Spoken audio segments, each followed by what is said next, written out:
Paul Davis, the goalkeeper, in brilliant form. But in the second half, it was Arsenal's other fullback, Michael Thomas, who came into the picture. His cross here, setting up Alan Smith, and Perry Groves scores an easy first goal for Arsenal. Soon afterwards, worse to come for Doncaster. Graham Rix, back in his hometown, plays a delightful through ball, and Groves, this time, sets up Smith. 9 minutes from time, Steve Williams, taking an Arsenal free kick, suddenly decided to try his luck, and it certainly came off. At the end of the night, a comfortable win for Arsenal. 5,000 hardy souls risked going rusty, but after 12 minutes they were rewarded with a goal. Groves' long throw, Adams and Smith helping it on, and Paul Davis with the help of a defender's legs. Oxford's Ray Houghton wants to play for Arsenal, and on half an hour he set up what should have been the equaliser, but two teammates somehow managed not to take advantage. In the second half, Arsenal could have had 4. The impressive Smith denied by the bar here, and when he got it back, Paul Richardson could only manage an air shot. And it wasn't until 7 minutes from time that Steve Williams took things into his own hands with one of the most spectacular goals of the season. It took Arsenal into 3rd place in the table, but credit to both sides for some remarkable football on the foulest day of the year. Curiously conceded. Hands by Sean O'Driscoll. Mike Thomas sent Jerry Payton the wrong way, and Arsenal were in control. Alan Smith scored their second 2 minutes into the second half, filling the hole left by Adams' lunge. And Kevin Richardson completed a record 10th successive victory for the Highburymen. Little of the football variety, even though they'd set the record books alight with 10 wins in a row. It was up to Newcastle, playing without their Brazilian star Mirandinha, to create the sparks.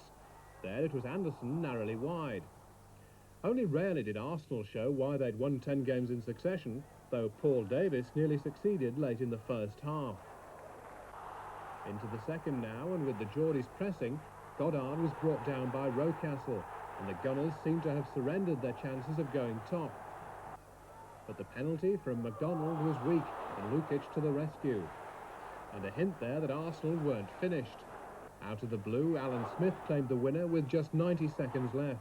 And after a poor performance, Arsenal's luck, as much as their skill, has taken them to the top of Division 1. I'd go ahead on the half hour. Crook's shot, but Drinkle's goal. It provoked a fearful retaliation. 3 minutes into the second half, Groves crossed for Rocastle's equaliser. 3 minutes later, Rocastle made Arsenal's second. Thomas the scorer. 2 minutes after that, Smith's run created the third. Rocastle again in for the finish. Their fourth goal came just 12 minutes after the first.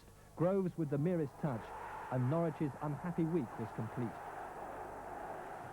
Their second goal was an irrelevance, except for the statistician. It was Drinkle's 5th of the season. As Norwich flounder, Arsenal's amazing run continues. Norwich 2, Arsenal 4. 18th minute. This one officially given to O'Leary for the glancing header, although Richardson appeared to get a touch. It looked like being 2-0 6 minutes later. Williams' free kick and Heath's chip on Groves, earning the penalty.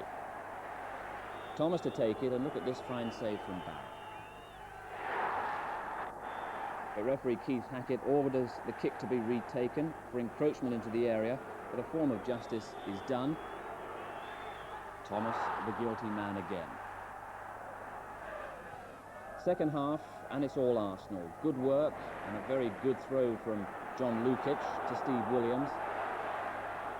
Fine ball then from Williams, chased well by Groves. Hesitation all round in the Stoke defence, and Smith here heads against the bar, only for Rocastle to finish neatly. A question mark whether Richardson got the first for Arsenal, but he certainly got the third. 3 minutes from time, Richardson finishing off a move by Thomas and Hayes. 3-0, Arsenal's 14th successive victory.